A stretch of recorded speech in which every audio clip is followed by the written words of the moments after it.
Margaret from Balding Fleece and Fiber. If you've ever wanted to learn how to spin wool, I've got the perfect kit for you. And in the kit, you've got the instructions, you've got the leader, which I'll explain, maple drop spindle, and 100 grams of local fiber. The step that we have to do is prepare the spindle.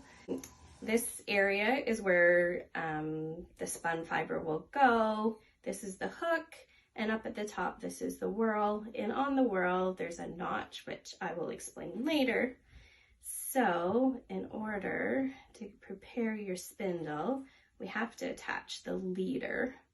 And what that does, it just acts as a mechanism at the end. So you have a circular piece, and then we'll just attach that to your spindle, and then it's ready to go. Okay, so the next step we have to do is preparing your fiber to spin. This fiber, which is included in the kit, comes locally, and it is Suffolk roving, which is a cute little breed of sheep. So you just take off probably about half an arm's length, something that's manageable. And the easiest to do when you're first spinning is pull it apart about a width of your thumb, and you split it lengthwise. And in the instructions, there's lots of pictures to show you this part of the process.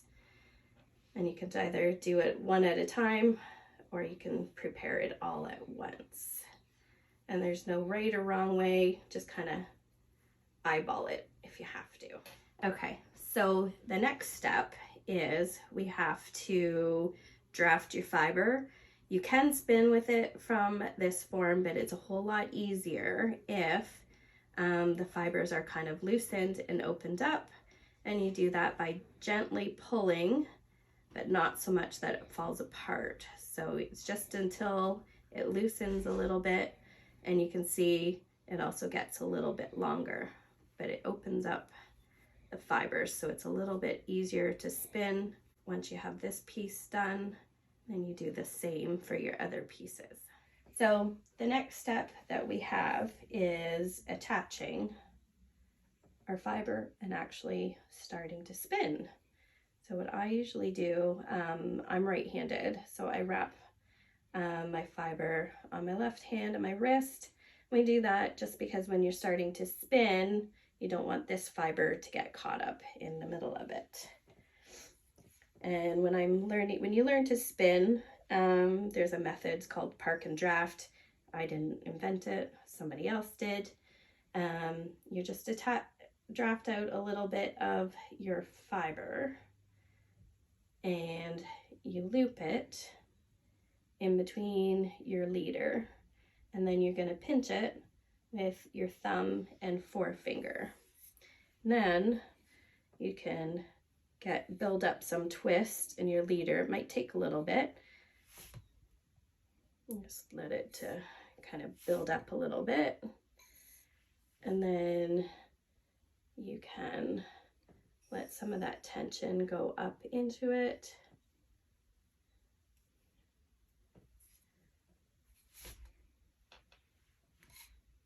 This is the park and draft. So you get the spin. You can see it kind of travels up into your fiber. And I've been spinning for a while now, probably about 5 or 6 years. So it's going to be, I can do it very thin. When you first start to spin, you are going to get a lot of thick and thin pieces, and that's okay. So once you've got some fiber built up, you put your leader into the notch, and you just start to roll it around, and it kind of keeps it in there.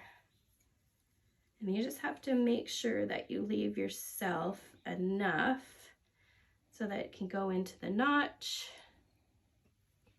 and you kind of do a half hitch underneath the hook, and then you're ready to do the next section. So once you get the hang of that park and draft method, I will show you, once you get a little bit more proficient with it, how both hands work together. So it's the same thing. You get your twist, you move your right hand and your left hand, and you gradually spread your fiber and move that twist into, and then once it stops spinning, you spin it again.